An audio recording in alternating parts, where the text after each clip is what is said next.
Welcome back, dear students. After flower, now we are going to study the floral holes.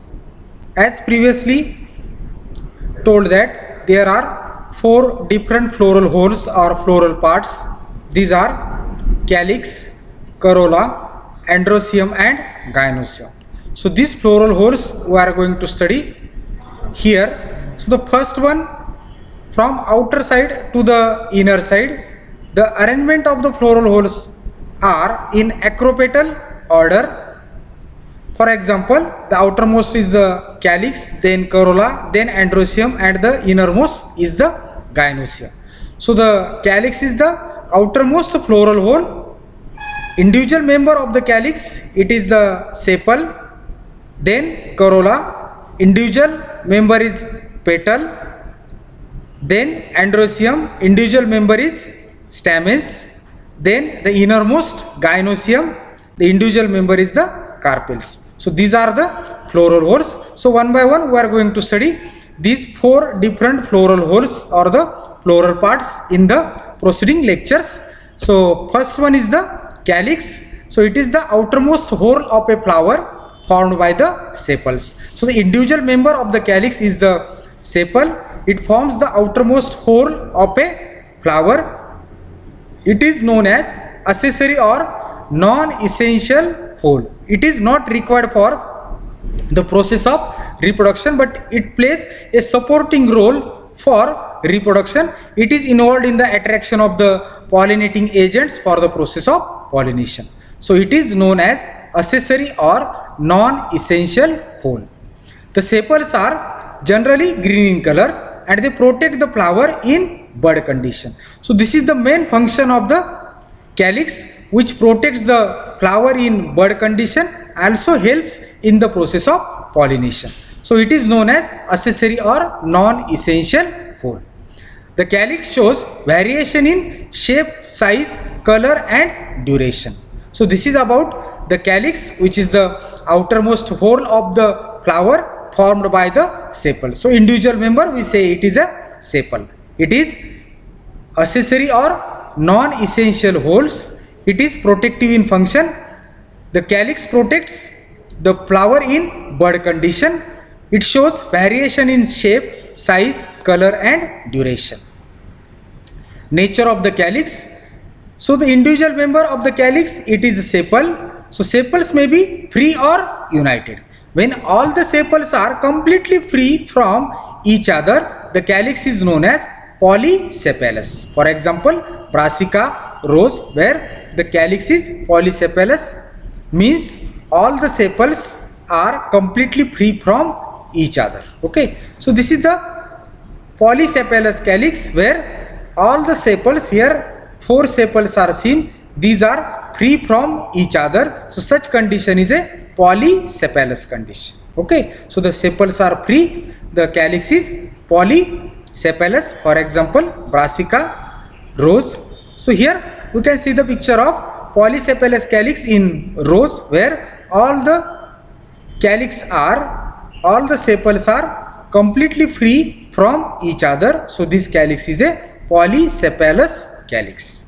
Okay, next to this is the gamosepalous calyx. When the sepals are united either partially or completely, the calyx is known as gamosepalous. For example, hibiscus, datura, here the sepals are united either partially or completely. The calyx is known as gamosepalous. So in this figure we can see here is the calyx tube. So this calyx tube is formed because of the union of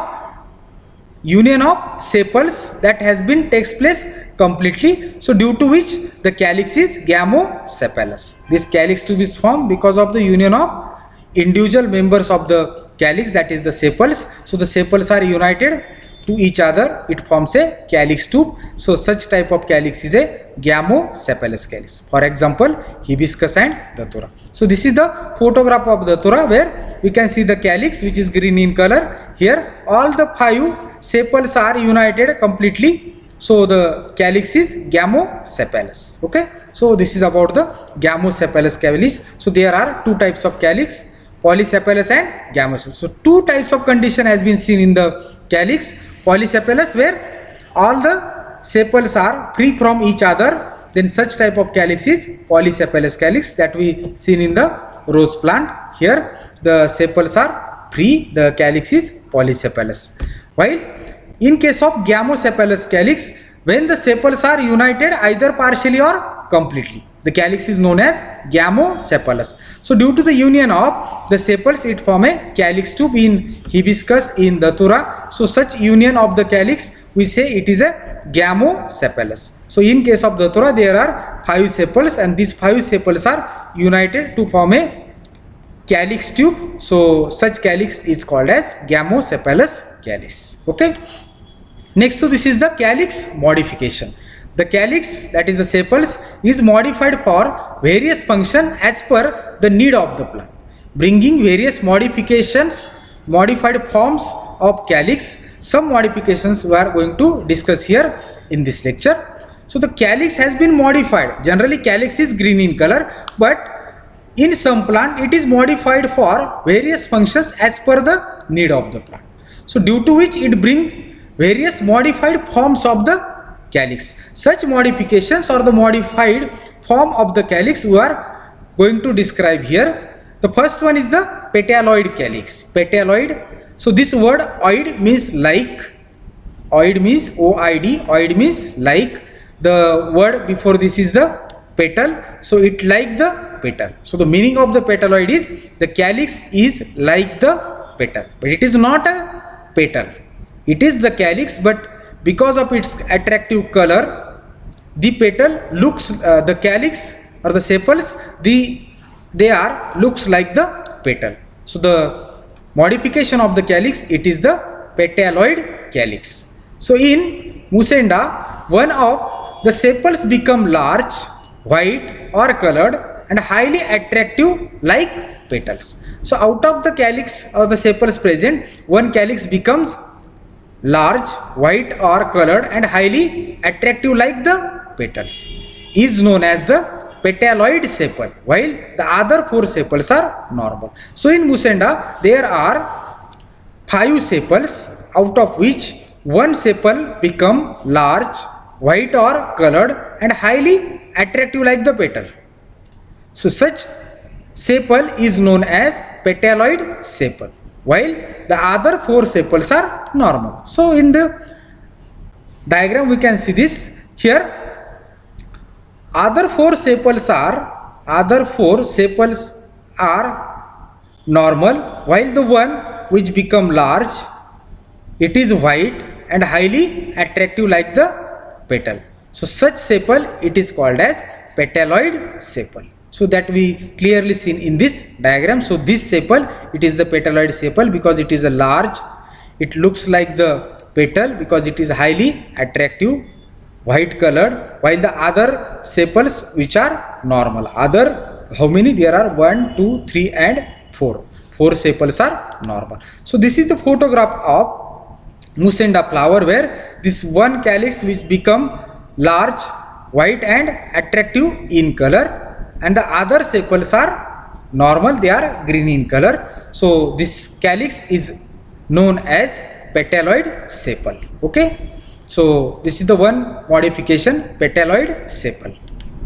Next is the pappus.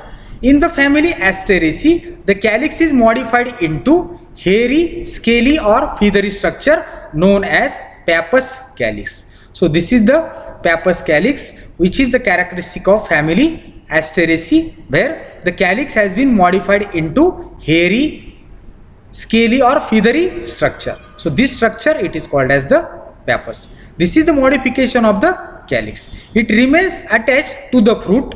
It helps in dispersal of the fruit. So previously I was told you that the calyx has been modified in certain plant for performing different functions. The function for the calyx in this case is the dispersal of the fruit. The calyx remains attached to the fruit. It is persistent to the fruit. So to carry the fruit for the dispersal of the fruit, this calyx helps for the dispersal of the fruit. Okay. So this is found in the family asteraceae, where the calyx is modified into the hairy or feathery structure which is known as the pappus. Okay, the photograph of the Tridax where the calyx shows the modification that we call it as the pappus calyx. So this is the feathery or hair-like structure that is used for the dispersal of the fruits of Tridax. So this is the characteristic feature of family Asteraceae where the calyx has been modified into the pappus. Okay. Next modification is the spurred calyx. So in Impatiens balsam plant, the sepal is prolonged downwards into a tubular process is known as the spur.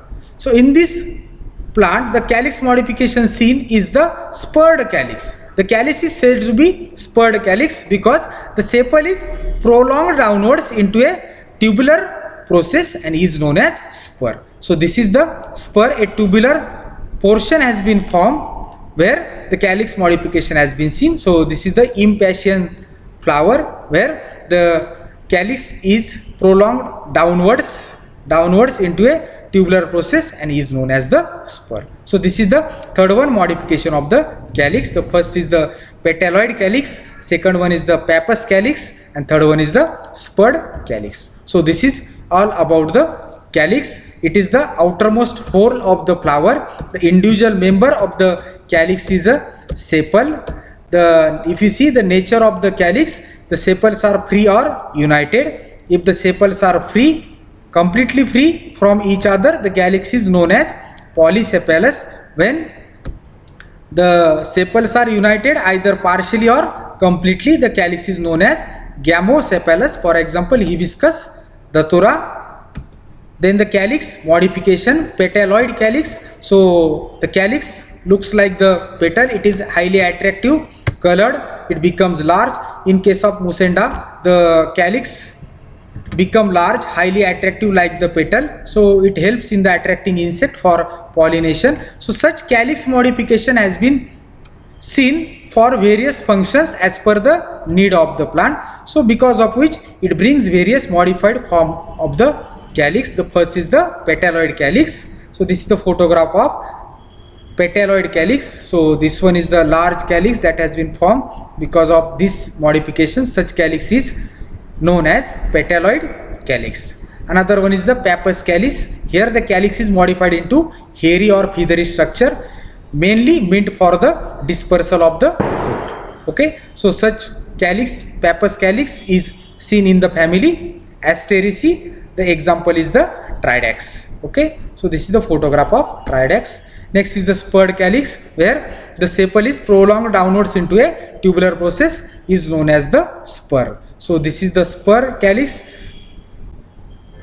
which has been modified into a tubular form. So such type of calyx is a spurred calyx. So this is the photograph of impatiens flower where a calyx has been, or the sepal is prolonged downwards into a tubular process is known as the spur, and the calyx is said to be spurred calyx. So this is all about regarding the calyx. In the next lecture we are going to discuss the next floral hole, that is the corolla. Okay, thank you. Stay home, be safe.